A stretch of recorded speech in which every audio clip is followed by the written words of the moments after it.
Hello everyone, Slayercoon here. When I was a preteen, GTA was my favorite video game series of all time. I absolutely loved Vice City and San Andreas, and spent hours playing them. And when I wasn't causing mayhem in the streets of Los Santos, I was using my hands and doing my research on the GTA Wiki, spending countless hours learning about the ins and outs of my favorite series.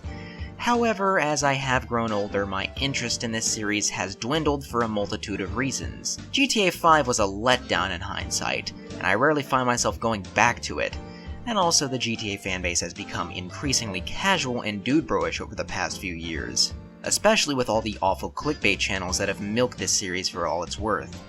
But the less said about that, the better.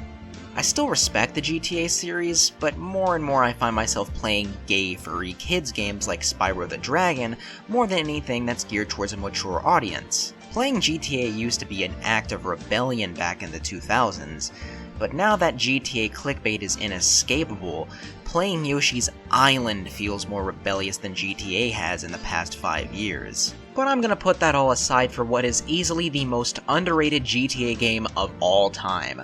Chinatown Wars. Released in 2009 for the Nintendo DS and later PSP and iOS, Chinatown Wars is a game I feel lucky to own.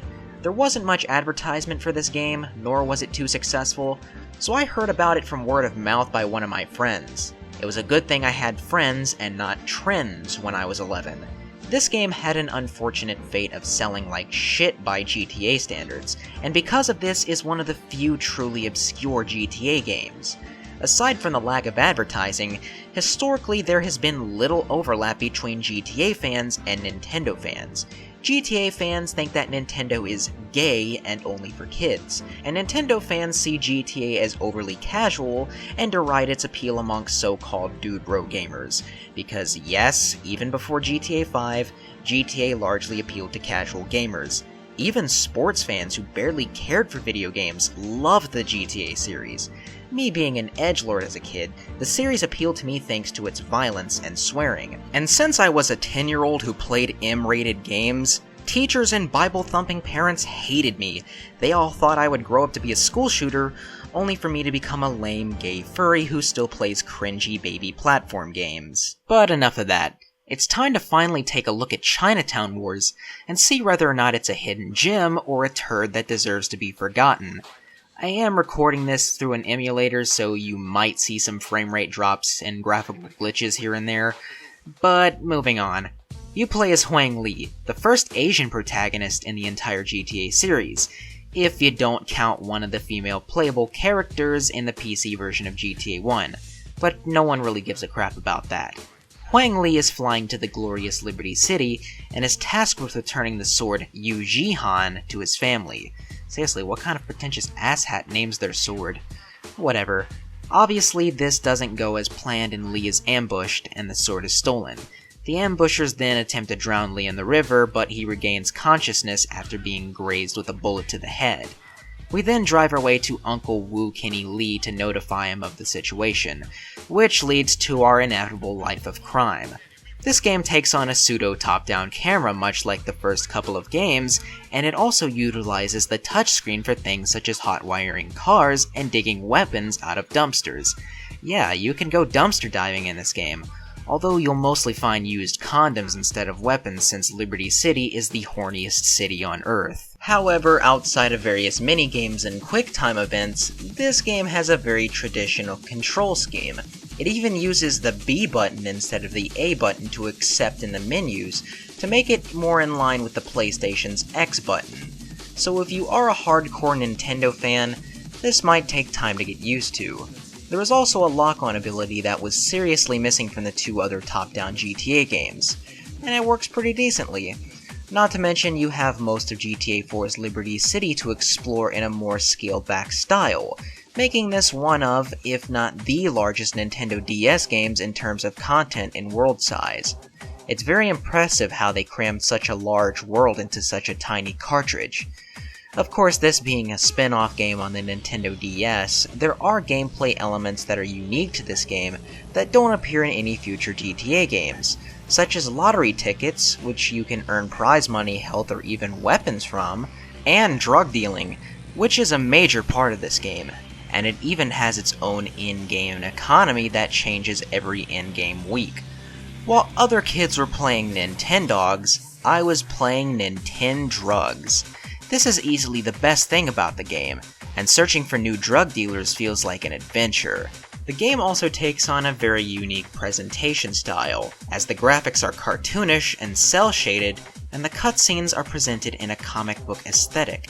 It's a very great way of getting around the DS's limitations, and it really stands out in the sometimes overly realistic GTA series.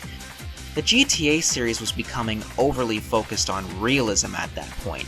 For as great of a game as GTA 4 is, admittedly it does have its head way too far up its own ass at times. And it's cool that this game is a lot more over the top in the vein of previous GTA games, with old activities such as rampages making a return, which is pretty fucking awesome. The game also feels more immediate than GTA 4, as I already had a weapon by the third mission. Granted, the missions in this game are pretty short by GTA standards, but the DS is a limited system, so I can't excuse that. As for the soundtrack, yeah, I recommend you play your own personal playlist over this, since the radio stations are pretty meh, at least on the DS version. The radio stations consist of instrumentals with absolutely no banter or commercials in between. Now I can't excuse this since the DS really couldn't handle thousands of lines of voice acting, but the songs are just mediocre and not my kind of thing.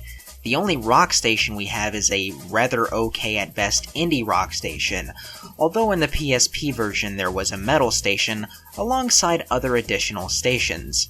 When it comes to GTA soundtracks, the DS version of Chinatown Wars is easily one of the weakest. Even 5 had a better soundtrack than this. Also, that immersive GTA feel is kind of gone in this version of Liberty City. Yeah, I know it's a DS game, but man, this town can feel lonely at times. Although I guess you could say this accurately replicates the loneliness of the first GTA game, but through the filter of the 3D and HD era GTA games. It's still pretty depressing though. Although on further inspection, that lack of immersion might be due to the poor emulation that I had to deal with. Speaking of which, I might as well start talking about that now. Now, my final problem with the game has nothing to do with the DS version, but how it plays while emulated. Emulation is my only way of recording this game, even though I do own a physical copy of it on the DS. And it runs very poorly, with frequent frame rate drops and graphical glitches that required me to mess around with the emulation settings multiple times. It turns what is otherwise a great and wholesome DS gem into an absolute slog to play. But otherwise, I'd give this game, on its intended hardware, an 8.5 out of 10. I know I gave this a 9 back in my DS review, but after further inspection, I decided that rating was too high. Sure, that is kinda low for GTA standards, but as a handheld GTA experience on the DS, it's pretty damn good, and it deserves a bit more attention than it initially received. And if you have a PSP or DS, this game deserves to be in your collection, especially if you are a GTA fan.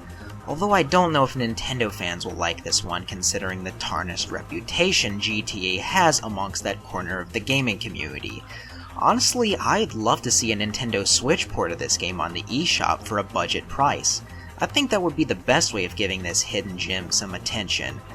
But for the time being, pick up a DS or PSP copy of this game and add it to your collection. It's a wholesome experience.